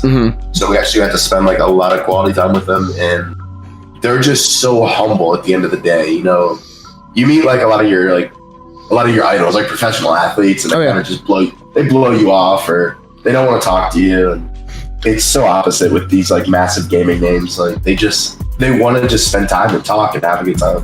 Yeah, I had a good experience on Friday at con. I met like someone I've been following on YouTube forever. It's actually since you know Gary Vee, you'll know him. It's Sean Duras. Yep. Yeah, met him on the con floor because I was wearing a jersey for Space Station Gaming, and I tweet back and forth with the person that takes care of all of his stuff on through email and stuff like that, and I've known him since he started like a year ago. So dude came up behind me and like put his arm around me. He was like, "Hey man, this is a really nice jersey," and I almost crapped in my pants. I didn't know what to do. And I locked up and I was just like, what the, like, it was it was one of those experiences that like you get home at the end of the night and you're like, did that really happen? Or am I dreaming that? Did that actually happen to me? Cause I don't know, like I had to like look at the picture. I'm like, yeah, that definitely happened. Like I have a picture of it. It actually happened. It's photo evidence. It actually did happen. And I'm like, oh, I didn't know what to do. And he was super nice, super cool. Like he wasn't like, I gotta go now. Like he sat and talked with me for like 10 minutes. And I was like, it took me at least 4 minutes to like get my voice back, but but it's very humbling to see people who are just like, yeah, I'm just a dude.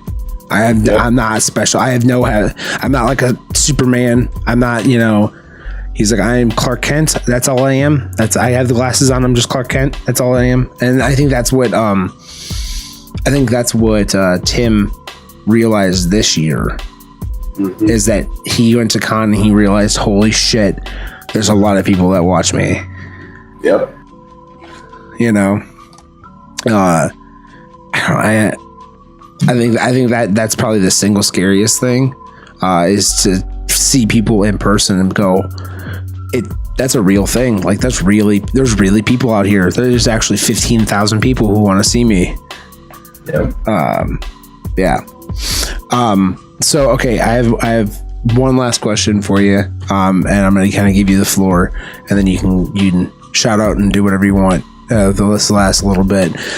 My question to you is, with people coming into Twitch, new faces, and people who are constantly trying to reach up the ranks and become, partner, go through affiliate and become partner, what's your piece of advice to them as a partnered streamer, and through your process, what would be your one or two pieces of advice that you would give them? Yeah, I got 3 things on that topic. First one, I've never done this ever. I'm actually terrible. Consistency in terms of scheduling. All right, I've never had one because I might get on and be on for 18 hours on accident and sleep until whenever. But scheduling is important, and there's a good friend of mine, his name's Guardian Outpost. I started watching Go, he started streaming when I did, and he got on every single morning at 6 a.m. And I worked the overnight shift, so I worked 6 p.m. to 6 a.m. I knew every day at 6 a.m. on my way home from work, he would be live. So scheduling is extremely important as a new content creator. Let people know, if I turn on my Twitch app, and you're supposed to be on at 6 and you're not on, there's a good chance I'm going to click on somebody else's stream, get lost in the sauce, and I might not even go to your stream that day. Yeah. So I think scheduling, one of the most important things. The second part of that, networking.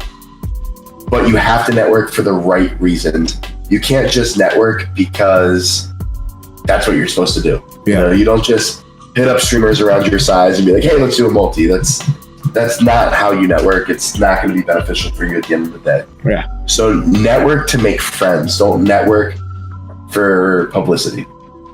And the third thing of that is partnership isn't everything. My numbers were better before I got partnered. A lot of people know when you're pushing for partnership, they'll support you in terms of lurking, keeping your numbers up. And then if you're not building that community and they're just there because they want to say they helped you get partnered, you're going to lose that viewership at the end of the day. So don't think partnership is like the end all be all.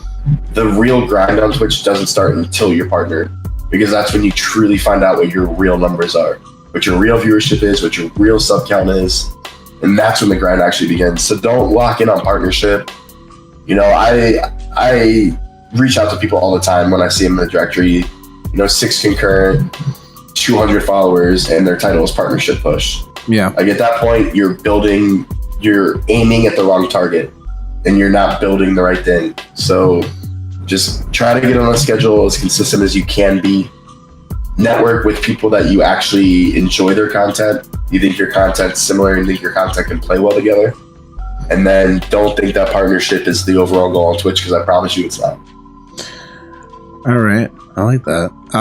Okay, so I guess there's a question from Easy Gamer. Said, question, how do you network properly? Like, what's the best channels? And not Twitch channels, action channels. There's no right or wrong answer to that. Yeah. There really isn't. Like I said, networking, I network with streamers that play games I don't even play. Yeah. That's because I enjoy them as content creators. I enjoy their vibe. I think that they have a good passion, level-headed. So there's no real set way to say, hey, network with this person, or there's really no right or wrong answer to that. Networking at the end of the day should be, I enjoy this person's content. Don't just watch a channel for a day, be like, oh, I love this channel. This dude's cool. Hey, do you want to stream together? Yeah. Get in there, get to know them for a month. They shouldn't even know that you're a streamer until like it randomly pops up in a conversation one day. Yeah. Don't be the guy that asks the streamer, hey, can I play with you? You jump in, you're already live. They don't know it. Now it's awkward. Yeah. Like, get to know them for a month. Get to know their community. Get to know their viewers, their mods. Jump in their Discord. Talk to them daily. Don't just start trying to grab other people to do multis with, because it never ends well. I've done it. It doesn't end good. So networking in the quote-unquote correct way, you should network with people around your size. I tell people this, 2, 2, and 2. Twice a week, host somebody under you in viewership. Twice a week, host somebody over you in viewership. Twice a week, host somebody that's at your same level. Uh-huh. That way you're networking, you're broadening your network to people that are above and below you. Like, you're not just fishing for bigger people to help you boost your numbers. I like that. But network with people who you thoroughly enjoy their content and who they are as a person. Don't network with people, again, just because, hey, so-and-so has a great active chat. Yeah. I want that. Yeah.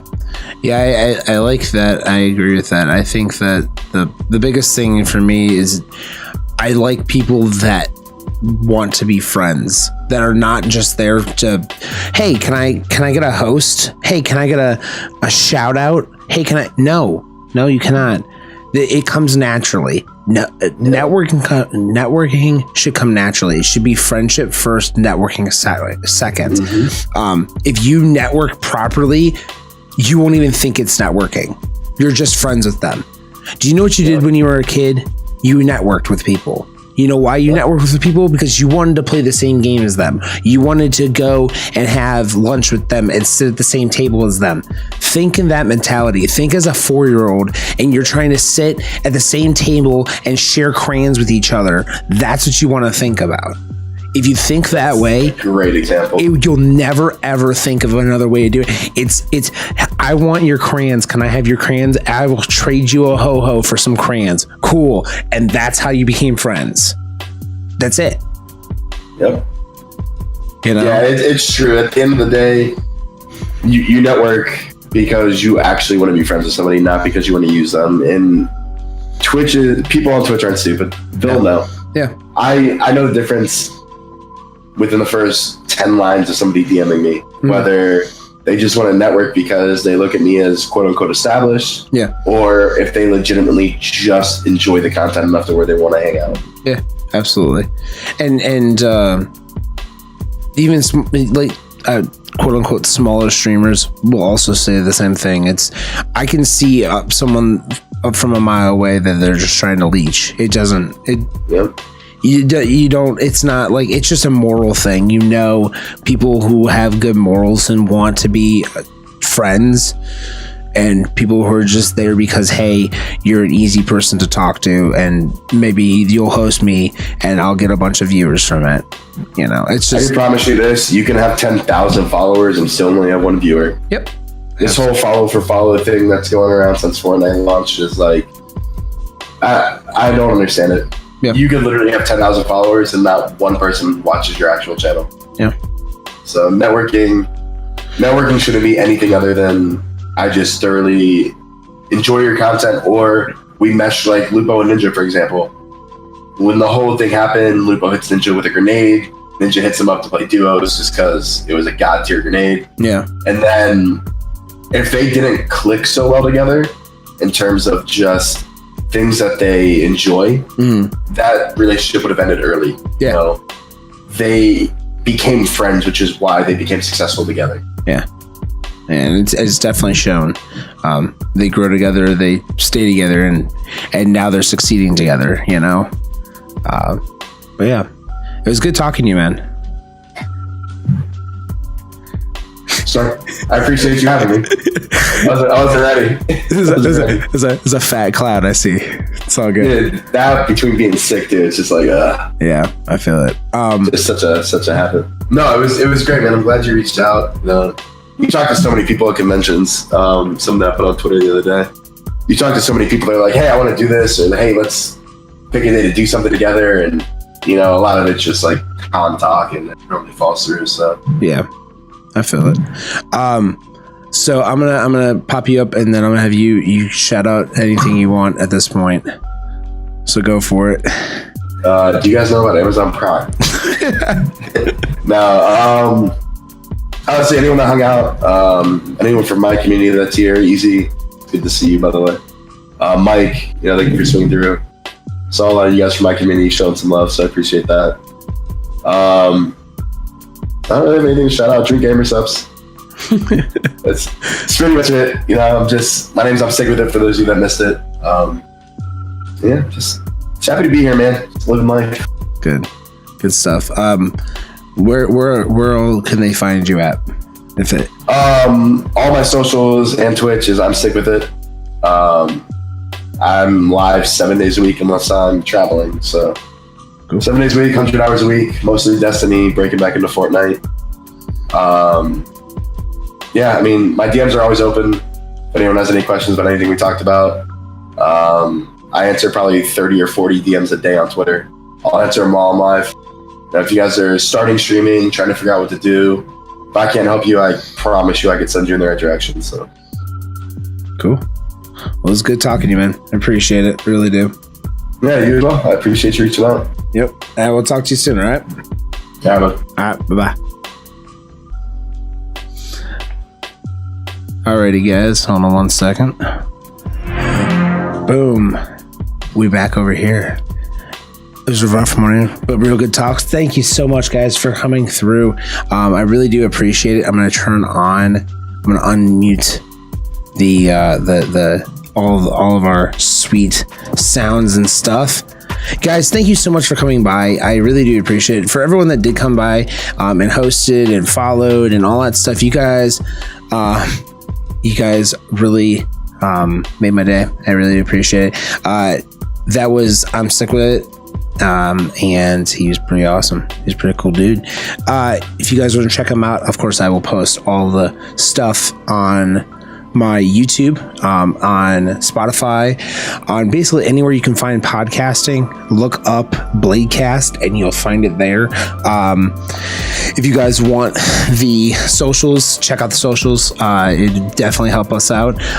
We're trying to get the Discord back in my name, so that's kind of a pain in the butt. If I don't have 100 people in there, it's just a pain in the butt to try to get my Discord back, because Discord is a hell of a company. They don't like me because I've emailed them so many times. Good cast. Thank you so much, Easy. I really do appreciate it, my friend. Thank you for the follow. Alaskan Mike, thank you so much for the host train. The sub train. I really appreciate that as well. Crazy amount of people coming through here. Gifting all those subs. Alaskan Mike, thank you. Rip, thank you for the tier prime subscription. Pixel, thank you for the host. Ghost, thank you for the follow. Whitney, thank you for the follow. Bacon Killer, I like that name. Follow, thank you for the follow. Dark Fog, thank you for the follow. I appreciate it. I really do. You guys, welcome into the Blade Guild. You guys are awesome folks. Deceiving Ralph, thank you so much for the biddies. Someone else threw biddies too. I think it was Alaskan. It was Alaskan Mike. Yeah, Alaska Mike throwing 150 biddies. Amazing people. If you guys want to check out Sick, you guys can definitely check him out on his channel. And it is, hold on, I will pop it up. IMSICCWIDIT. Boom. Just like that. Should pop up for me. But you guys check it out, and I really do appreciate it. I really do. It's been a fun time for sure tonight. We will be back tomorrow with the normal stream. Not sure what we'll be playing. Probably Assassins, but it all depends. If you guys want to check that out, be my guest. But I'm gonna head out. I'm gonna get some sleep. Gotta get up in the morning. Gotta go to work. So thank you again for coming by, guys. It was a pleasure being your podcast host, and it was a pleasure to have Sick on the podcast as our special guest. And if you guys want to catch more content like that, for sure, stay tuned. We've got a lot of people coming through on podcasts for the Bladecast. It's gonna be a bumpy ride this next couple of months trying to get people through, but every person that I've talked to is pretty gung-ho about it, so I'm cool with that. I'm good with that. I hope everyone has a great night. Peace out, my friends. Blades up, and stay awesome. All right, guys. I'll see you on the next one. Bye.